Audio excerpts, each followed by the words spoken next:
Ahmedabad airport બાદ ગ્રામ્ય કોર્ટને બોમ્બથી ઉડાવવાની ધમકી મળતા સુરક્ષા એજન્સીઓએ સર્ચ ઓપરેશન હાથ ધર્યું. નમસ્કાર મિત્રો, હું વિપિન તિવારી. BS91 ન્યૂઝ સત્યની સંગાથે. અમદાવાદ શહેરમાં ફરી એકવાર ગ્રામ્ય કોર્ટને બોમ્બથી ઉડાવી દેવાની ધમકી મળતા સુરક્ષા એજન્સીઓમાં દોડધામ મચી ગઈ હતી. આ પહેલાં ગઈકાલે અમદાવાદ એરપોર્ટને બોમ્બથી ઉડાવી દેવાની ધમકી મળતા પોલીસ સહિતની એજન્સીઓ દ્વારા તપાસ કરતાં કંઈ મળી આવ્યું ન હતું. ત્યારે આજે અમદાવાદ ગ્રામ્ય કોર્ટના સત્તાવાર મેલ આઈડી પર બોમ્બ હોવાનો ધમકીભર્યો ઈ-મેલ મળતા police, dog squad, bomb squad ward સહિતની તપાસ એજન્સીઓ કોર્ટ સંકુલમાં દોડી આવી હતી અને સઘન ચેકિંગ હાથ ધરવામાં આવ્યું હતું.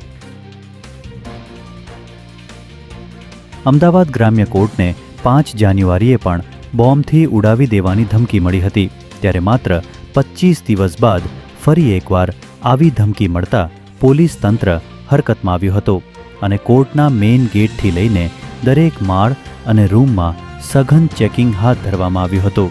આ ઉપરાંત ઉચ્ચ પોલીસ અધિકારીઓનો કાફલો પણ સ્થળ પર પહોંચ્યો છે અને કોર્ટમાં આવતા જતા લોકોનું સ્કેનિંગ કરવામાં આવ્યું હતું.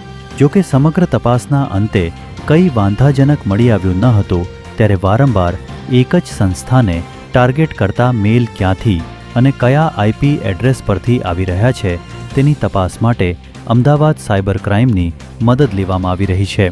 જય હિન્દ, જય ભારત.